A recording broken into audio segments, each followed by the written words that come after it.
بعض لوگوں کا یہ کہنا ہوتا ہے کہ ہمیں والدین بھی نصیحت کرتے ہیں، اور اسکول کالج میں ادارے میں جاتے ہیں تو وہاں اساتذہ بھی ہمیں نصیحت کرتے ہیں، بالخصوص طلباء بعض اوقات اس بات کی بڑی شکایت کرتے ہیں کہ دیکھو جی، بڑا بھائی بھی ہمیں بٹھا کے دیر تک لیکچر دیتا ہے، پھر ہمیں یہ کہا جاتا ہے کہ جمعے والے دن بھی وقت پر آؤ، وہاں بھی تمہیں نصیحتیں سننی ہیں۔ نوجوانوں کی طرف سے بعض اوقات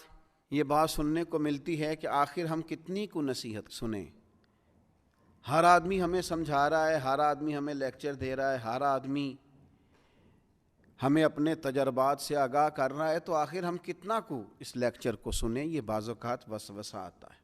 تو پہلی بات تو میں یہ عرض کروں گا اپنے ان نوجوان دوستوں سے اور اسٹوڈنٹ سے اور جن کو نصیحت کی جا رہی ہے کہ میں بڑے انشراح صدر سے آپ کو عرض کرتا ہوں کہ آپ خوش نصیب ہیں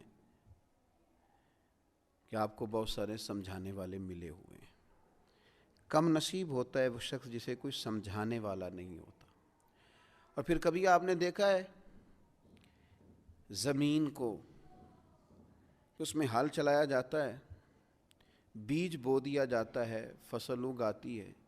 اس فصل کو کاٹ کے پھر سے بیج بویا جاتا ہے اور پھر سے فصل اگتی ہے اور پھر سے اس زمین کے سینے پر ہل چلتا ہے۔ وہ کتنی ہی فصلیں دیتی ہے، وہ کتنے ہی درخت اگاتی ہے، وہ کتنا ہی انسانوں کا، جانوروں کا فائدہ کرتی ہے، کتنے ہی لوگوں کو غذا اور خوراک مہیا کرتی ہے، لیکن کبھی یہ نہیں کہتی کہ آخر میں کتنا کو ہل چلاؤں گی، میرے اندر کتنا کو بیج بویا جائے گا۔ لیکن وہ زمین ہے، اس کے سینے کو اللہ نے اتنی وسعت دی ہے کہ ہر آنے والا بیج اپنے سینے میں قبول کرتی ہے، اور ہر موسم کا نیا پھل اور نئی فصل اور نئی سبزی قوم کو فراہم کرتی ہے۔ تو سینہ بڑا رکھیں۔ آپ مختلف قسم کے بیج جب اپنے سینے میں بوئیں گے اور مختلف قسم کے نیک، اچھے اور سمجھدار لوگوں کی رائے اور نصیحت آپ حاصل کریں گے تو آپ اپنے باطن میں مختلف قسم کے پھول کھلتے ہوئے محسوس کریں گے، آپ کی طبیعت کے اندر مختلف قسم کی خوبصورتیاں پیدا ہوں گی۔ نبی اکرم صلی اللہ تعالیٰ علیہ وسلم نے فرمایا، مشکوٰۃ شریف میں حدیث موجود ہے، حضور فرماتے ہیں مومن کبھی خیر سننے سے سیر نہیں ہوتا، مومن کا کبھی پیٹ نہیں بھرتا خیر سننے سے، وہ خیر سنتا رہتا ہے، سنتا رہتا ہے، سنتا رہتا ہے، حتیٰ کہ اس کا ٹھکانہ جنت ہو جاتا ہے۔ وہ خیر سنتے سنتے ہی جنت کا مسافر ہو جاتا ہے، جنت میں پہنچ جاتا ہے۔ تو خیر سنیں، خیر سنیں، نصیحت سنیں۔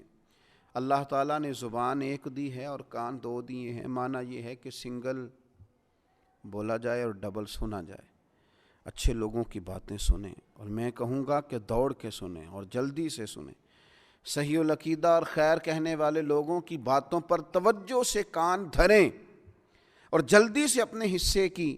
خیر اکٹھی کریں۔ یہ آپ سن کے تو دیکھیں، یہ جو آپ خوبصورت چیزیں سنیں گے یہ سوچوں کو خوبصورت کر دیں گی، یہ طبیعت کو خوبصورت کر دیں گی، یہ مزاج کو ٹھنڈا کر دیں گی، یہ لطافت پیدا کر دیں گی۔ مزید نئی ویڈیوز کے لیے میرے چینل کو سبسکرائب کریں اور بیل آئیکن ضرور دبائیں۔